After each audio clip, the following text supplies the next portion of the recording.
Halo guys, jumpa lagi dengan saya Devri Saipullah. Kita bahas bagaimana peluang Indonesia di laga melawan Bahrain. Sebelum pertandingan ini yang berlangsung Selasa 25 Maret 2025 di GBK, kepercayaan kepada Patrick Kluivert sangat buruk. Kepercayaan fans timnas kepada kemampuan Patrick Kluivert sungguh buruk.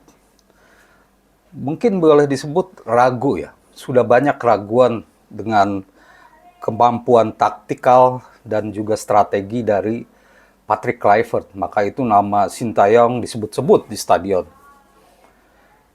Nasi sudah jadi bubur, kita tidak bisa lagi mengulang atau mengembalikan pelatih lama.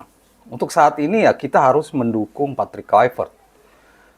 Walaupun dilanda keraguan karena seperti yang diucapkan oleh manajer timnas, kita tahan dulu, bersabar.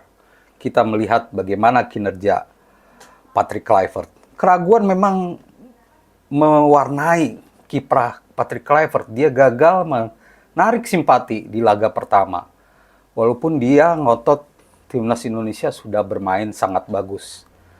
Betul, dua peluang ada di 10 menit pertama lawan Australia. Tapi 80 menit berikutnya amburadul. Semoga ini diperbaiki. Nah, dalam video ini saya ingin menegaskan bahwa meskipun kita meragukan, meskipun kemampuan Patrick Kluivert diragukan, tapi kita pasti tetap yakin dengan kemampuan pemain.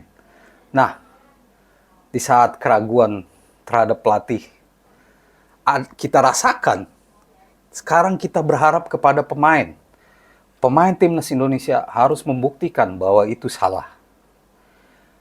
Bolehlah pelatihnya tidak sebagus dulu, tapi pemain pasti punya motivasi sangat tinggi.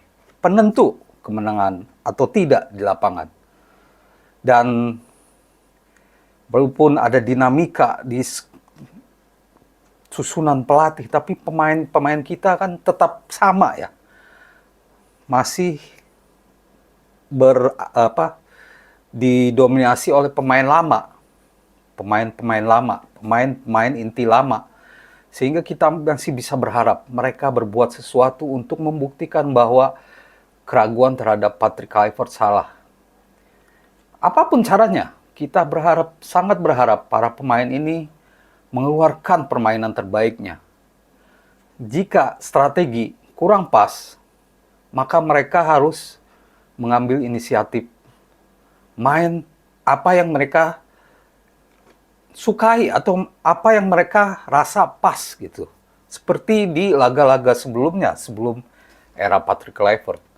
Karena kita tahu skuad sekarang masih sama.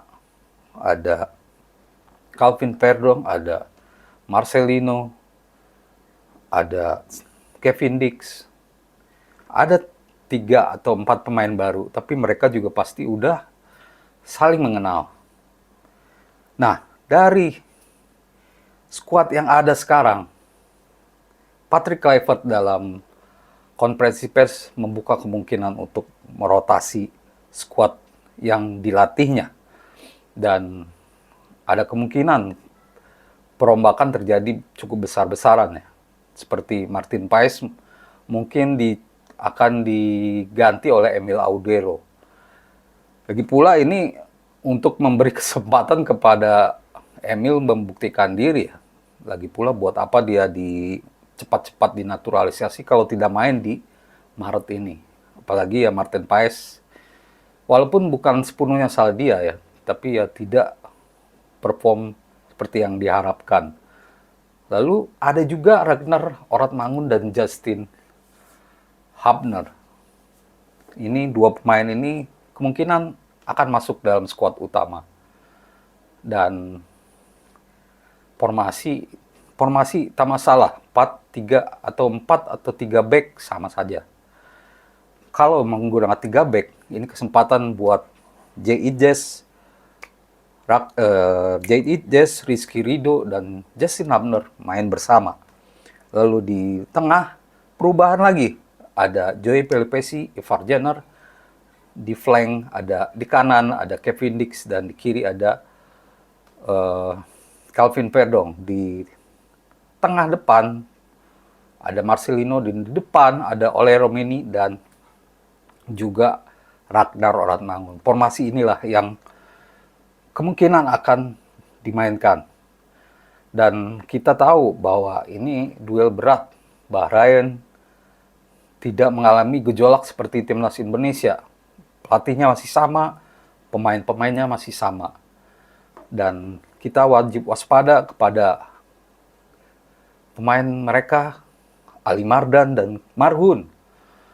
Dari pertemuan pertama kita melihat mereka punya pemain-pemain yang bisa melepas tembakan dari jarak jauh. Itu harus diwaspadai. Kemampuan kiper sangat menentukan. Tentunya dengan pertahanan yang baik juga. Dan kita berharap bahwa formasi yang dipilih sekarang benar-benar efektif. Dan juga pemain bermain sesuai dengan apa yang mereka rasa enak. Kalau strategi dari pelatih kurang pas, coba mereka bermain seperti dulu lagi. Yang dimana aluran bola lebih enak dan build up dari belakang. Semoga itu terjadi dan kita meraih kemenangan. Apapun keraguan kita terhadap Patrick Kluivert. Demikian teman-teman ulasan saya, semoga menjadi informasi berguna untuk teman-teman semua. Terima kasih dan salam olahraga.